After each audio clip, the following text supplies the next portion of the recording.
Mga benepisyo ng fiber. Matutunan kung paano mapapabuti ng high-fiber diet ang panunaw at mapababa ang panganib sa sakit, at mapanatiling busog.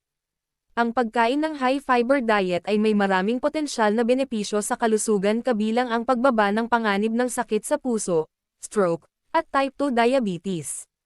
Ang isang high-fiber diet ay maaari ding makatulong sa paggamot sa mga problema sa pagtunaw tulad ng paninigas ng dumi, pagtatae, at almoranas.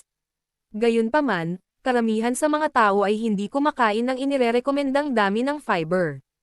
Ang fiber ay maaaring isipin bilang isang sangkap na matatagpuan sa mga panlabas na layer ng butil o halaman na hindi natutunaw sa bituka. Karamihan sa mga fiber ng pancetta ay hindi natutunaw o nasisipsip, kaya nananatili ito sa iyong bituka kung saan nakakatulong ito sa pag-regulate ng panunaw at nakakaapekto sa pagkakapare-pareho ng iyong tae. Mayroong dalawang uri ng fiber, soluble fiber at insoluble fiber, na ang bawat isa ay inaakalang may sariling benepisyo. Ang natutunaw na fiber ay natutunaw sa tubig at ang hindi matutunaw na fiber ay hindi natutunaw sa tubig. Ang natutunaw na fiber ay nakakatulong na mapababa ang cholesterol at antas ng glucose ng isang tao. Ang hindi matutunaw na fiber ay tumutulong sa paglipat ng pagkain sa pamamagitan ng sistema ng pagtunaw ng isang tao, na nagtataguyod ng regular na pagdumi. Ngunit ang mga benepisyo sa kalusugan ng dietary fiber ay higit pa doon. Ang karamihan sa mga tao ay nag-iisip ng fiber bilang isang paraan upang maiwasan ang paninigas ng dumi.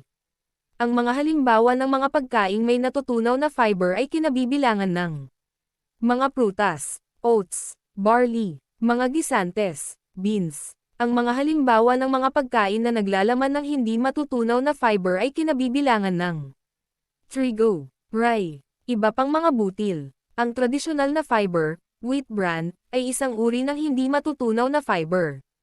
Ang dietary fiber ay ang kabuuang dami ng natutunaw at hindi matutunaw na fiber sa pagkain. Ang fiber ay matatagpuan lamang sa mga pagkaing nakabatay sa halaman. Ang mga pagkaing mataas sa inirerekomendang pang-araw-araw na fiber ay kinabibilangan ng black beans, hatiin ang mga gisantes, lentils, avocado, mga raspberry, pinatuyong kahoy, flax seeds, oatmeal, whole wheat pasta, strawberries, kalabasa, kayumangging bigas, mga kabute, almendres, mga mani, mga buto ng sunflower. Mayroon ding isang bilang ng mga pandagdag sa hibla na magagamit. Kabilang sa mga halimbawa ang psyllium, methyl cellulose, wheat dextrin, at calcium polycarbophil. Ang dosis ng fiber supplement ay dapat na mabagal na dagdagan upang maiwasan ang gas at cramping, at ang supplement ay dapat inumin na may maraming tubig o iba pang likido. Ginagawang mas solid ang iyong dumi. Tumutulong sa iyong pakiramdam na mabawasan ang paninigas ng dumi. Pinapababa ang iyong panganib ng coronary heart disease. Pinapababa ang iyong cholesterol. Pinapatatag ang asukal sa dugo. Ginagawang mas mabusog ka ng mas matagal. Pinipigilan kang magkaroon ng cravings sa pagkain. Binabawasan ang iyong panganib ng diabetes. Pinapababa ang iyong panganib ng colon cancer. Gaano karaming fiber ang inirerekomenda? Ang karaniwang lalaki ay dapat magkaroon ng hindi bababa sa 38 gramo ng fiber sa isang araw at ang karaniwang babae ay dapat magkaroon ng 25 gramo ng fiber sa isang araw. Mga side effect ng fiber. Ang pagdaragdag ng fiber sa iyong dieta ay maaaring magkaroon ng ilang mga side effect tulad ng bloating o gas. Magbasa ng higit patungkol sa dieta, nutrisyon at kalusugan.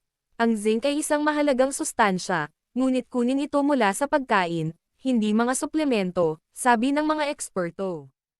Ang impormasyong ito ay para sa mga layuning pang-edukasyon lamang at hindi nilayon na maging kapalit ng medikal na paggamot ng isang propesyonal.